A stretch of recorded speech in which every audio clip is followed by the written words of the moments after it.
The first thing we need to realize about hidden racial bias is that it's happening automatically in the brain.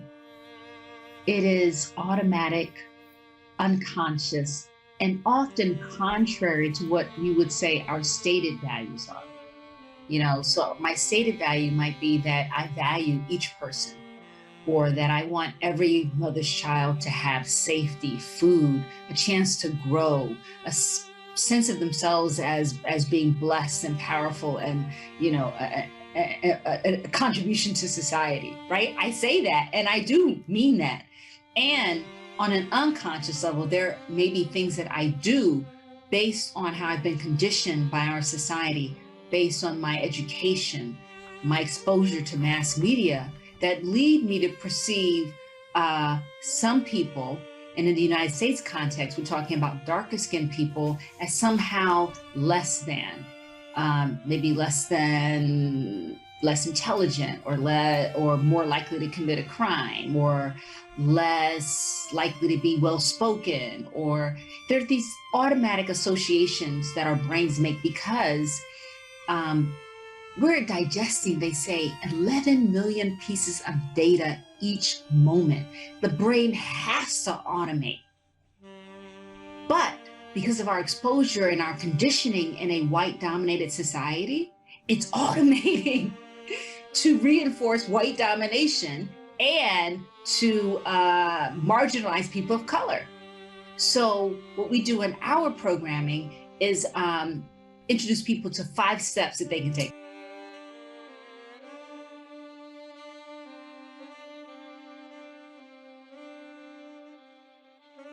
There are only 5 steps that people can take to alter that programming and to bring their hearts online, because your brain is mighty. Women of color, people of color, we do have our own work to do because we're also conditioned by this society. So if you look at the research of a doctor named Elizabeth Chapman, she has found that people of color have also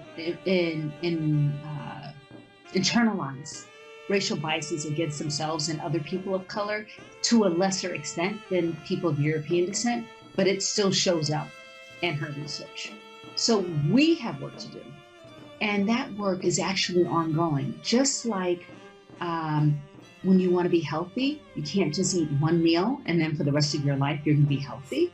You've got to eat, daily, or if you're on that special diet, every couple of days. But you got to put something in there that's good for you, right?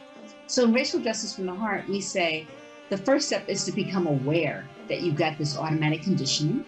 And then the second step is to remove things from your diet, from your conditioning, that reinforce white domination or the marginalization of people of color. So this is the same 2 steps for people of color and for people of European descent.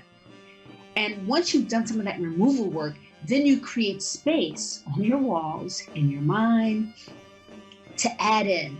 And what do we want you to add in? We want you to add in audio, visual practices that actually promote positive associations with people of color, that promote empathy, connection with people of color. And after you've done those 3 steps, then we say, go towards what you fear. If you've been raised to fear people who look like you, or if you've been raised to fear people who are darker than you, part of your work is to go towards those communities. And we show you how, because there's some respectful, mutual ways to go toward, rather than coming from a savior position or an exploitative position. And then finally, the 5th step for us is to break the silence, to start talking about implicit racial bias, to start talking about what you notice in yourself, to start talking about steps you're taking, so that people around us, our networks, start to appreciate that you can't just say, oh, I'm not racist. You actually have to engage in active resistance and transformation of yourself to really be someone who is sane and walking in the same direction.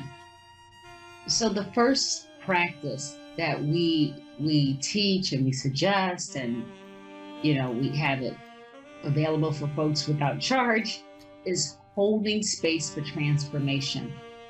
So this is not something I made up. This is something that I first was introduced to by my mentor, Neona Span. And basically it's coming from cultivating the ability, the capacity to come from unconditional love and unconditional acceptance without surrendering the ground of justice. It's like grounding yourself in unconditional love and unconditional acceptance.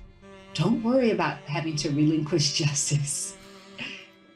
Trust and know that when you come from there, that it's going to lead you in the direction of justice. So we recommend that before you actually have difficult conversations about racism, that you prepare yourself, that you ask yourself some questions like, what is my intention? Am I in the space where I can have this conversation and be present? Or am I wounded? Am I super angry? Do I have to use the bathroom? Like, do not take conversations about racism lightly. You want to be grounded, focused, but relaxed so that you can engage with someone in a way that invites them to share with you. And your listening can transform what someone says. How you listen can help them to reflect on what they're saying and say, well, I've actually had someone in a conversation say, I don't know what I'm talking about, Amanda. I'm going to shut up now. Can you help me out? So those are just a few things I would offer.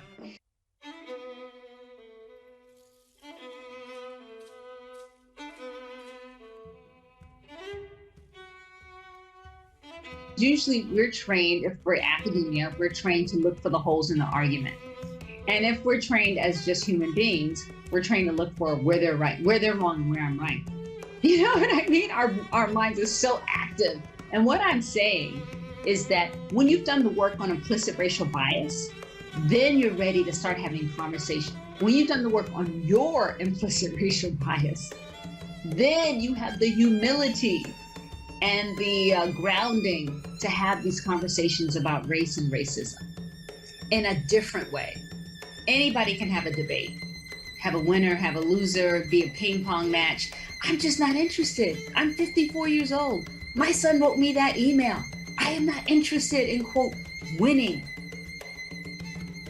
I'm interested in transformation.